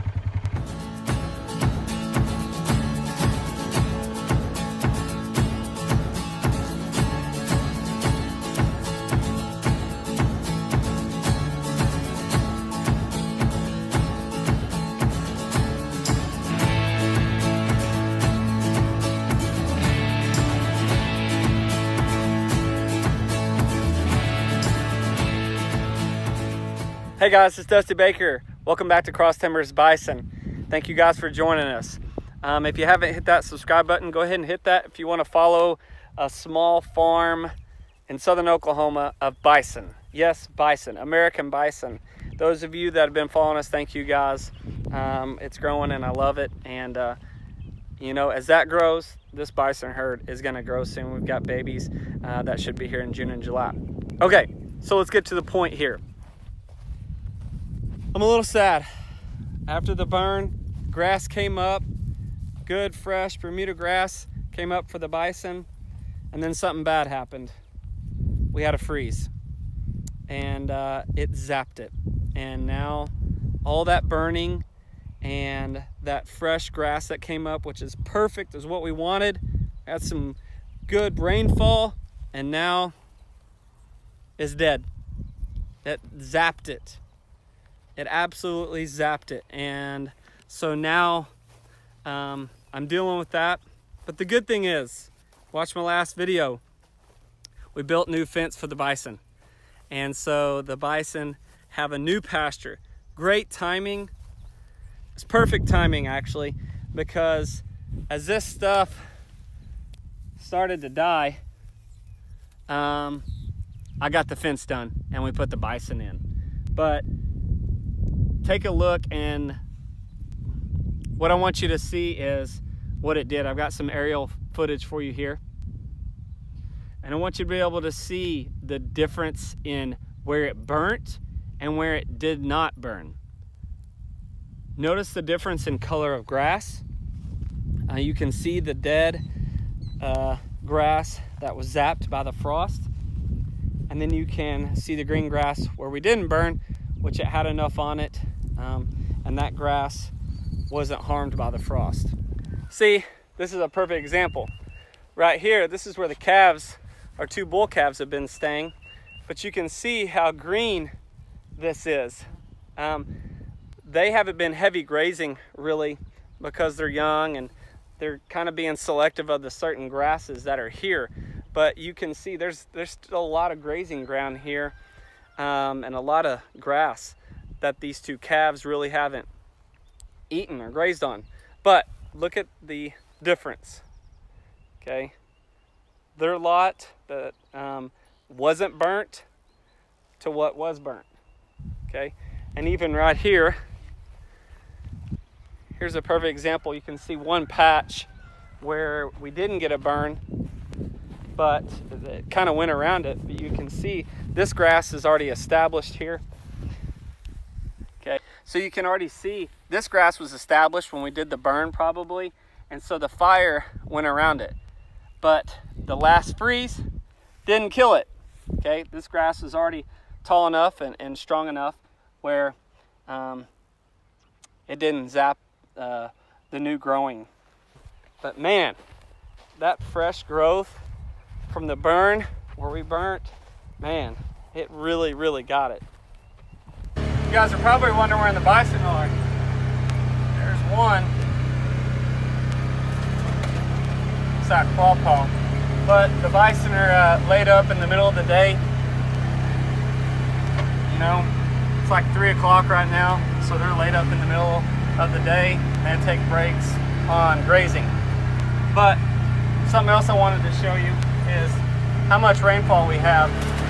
One of the new projects that I'm going to start is I'm going to, another big project is have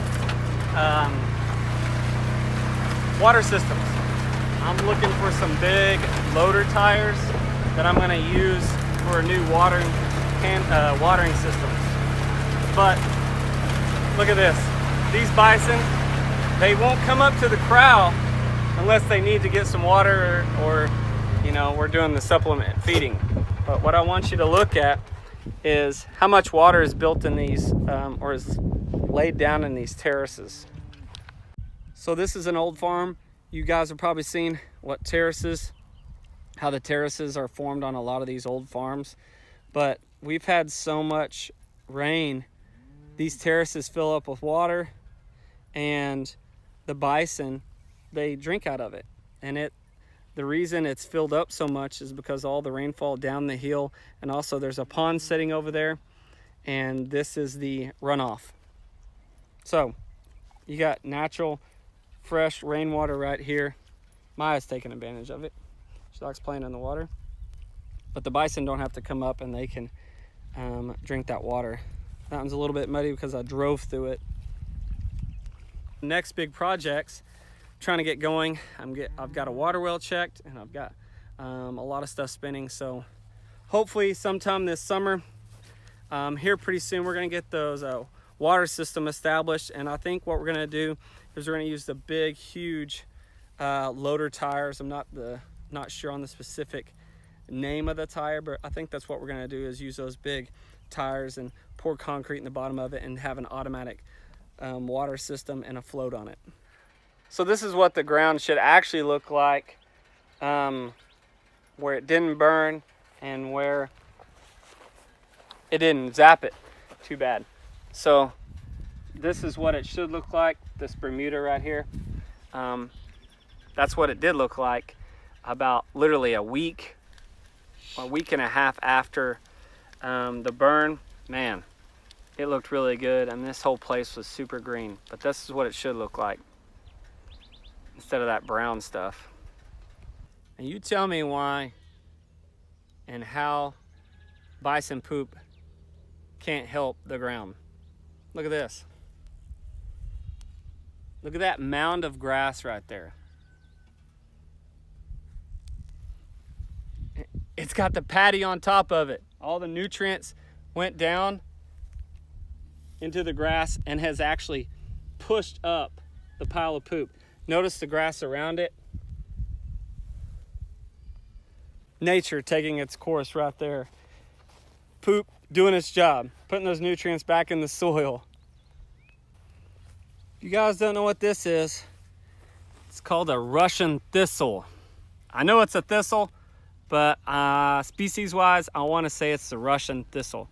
That is a nasty, gnarly Russian thistle. That sucker needs to die.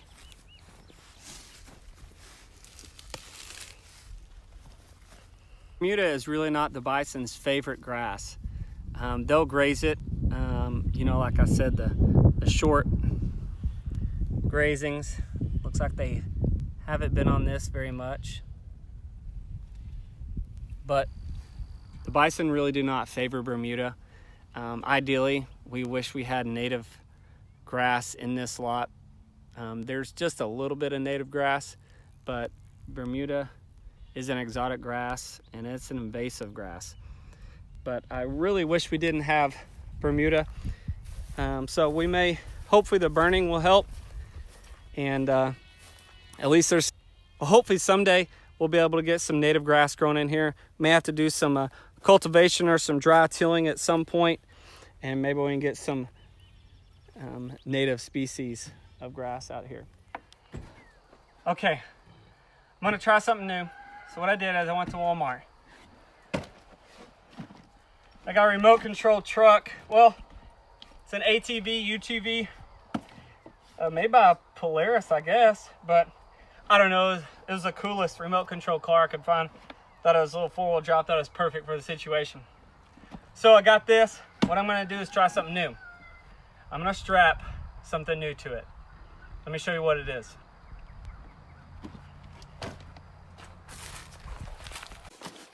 Something else I want to share with you.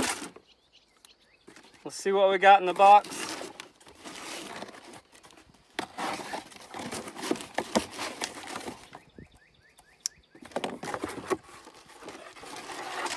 Uh-oh. Boom! Looky there. Got the GoPro 8. Your guys' comments really paid off. I want to be able to bring you in, get you a little closer, and I think this is going to do the job. Using Daniel's from Arms Family Homestead, his GoPro 7, and how clear it was and how smooth it was, really talked me into this. Plus, they were $100 off. So why not jump on the deal? Little project I'm going to try to work on. Got to figure out how to strap it to it, and we'll see. I don't know. You guys let me know what you think. I want to get as close to the bison as I can, and we'll see if it bothers them or not. I don't know. We may have to worry about Belle Star.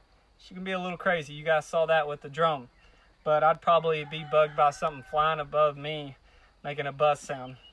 But we're going to try this, get up close to them, and we'll see how they react. And, you know, I just want to try to get some close-ups for you guys. Well, I hope you guys enjoyed it today.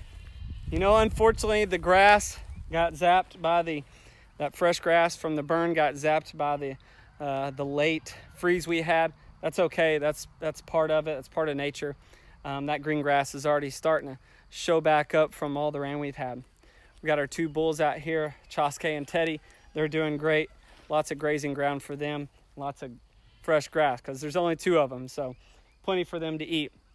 But I hope you guys are excited with the new GoPro that I got. I just had to get it after the footage that you guys liked. I got some good comments from y'all when we worked these two guys and one of our cows. I appreciate the comments about the views that you like, the multiple views, and the close-up from that GoPro. I borrowed that GoPro 7 from Daniel from Arms Family Homestead, Boone, my brother-in-law, and I strapped it to my chest, if you guys couldn't already figure that out. But I just had to get a new GoPro. I just had to, and I'm wanting to try some new things with it and try to get a little bit closer for you to get to the bison. So we'll try some new things, and with that remote controlled car, we'll see how it goes. I don't know. But thank you guys for following.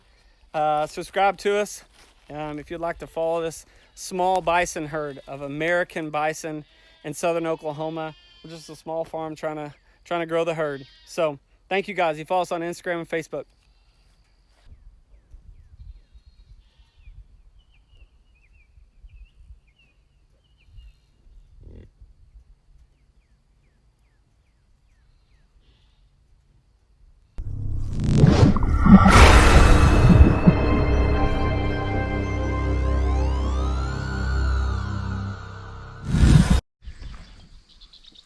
Okay, here it is.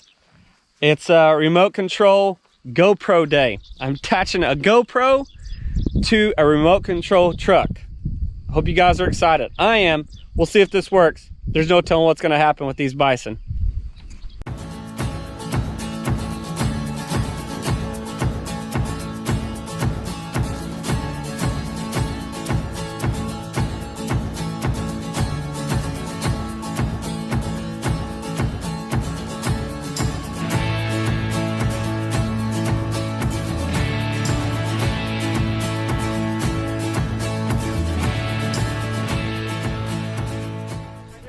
Hey guys, it's Dusty Baker. Welcome back to Cross Timbers Bison.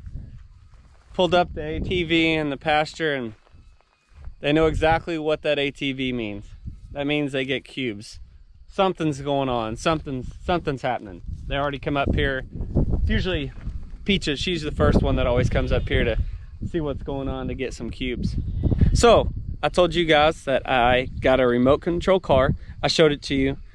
After getting that thing out of the box, it was definitely worth $20. That thing, I don't mean to have bad advertisement on that thing, but I had to change some stuff up a little bit. I had to go in and get a different remote control truck.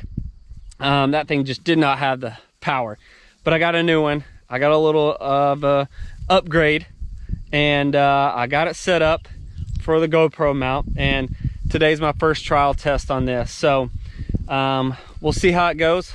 This thing is quick, but I hope it goes over the grass. So, and the point is I want to get up close to these bison as they're doing their thing. So here we go. I told you I was going to bring it to you. Let's get the GoPro edition of the remote control car started.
Well, hope you guys enjoyed the video today.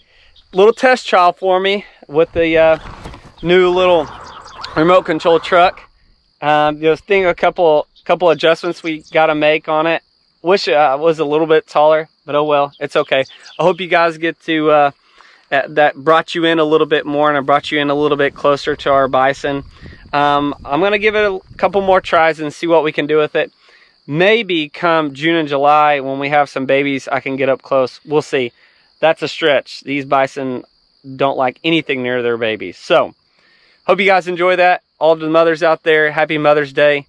And we're blessed to have great mothers. I have a great mom, and very lucky to have a mom like my mom. And it's my wife's first time being a mother, and what a special time for her and our family having Brooks. So thank you guys for following us. If you haven't, subscribe to us. We are a small local bison farm in southern Oklahoma, just raising the nation's mammal and the majestic bison. So thank you guys.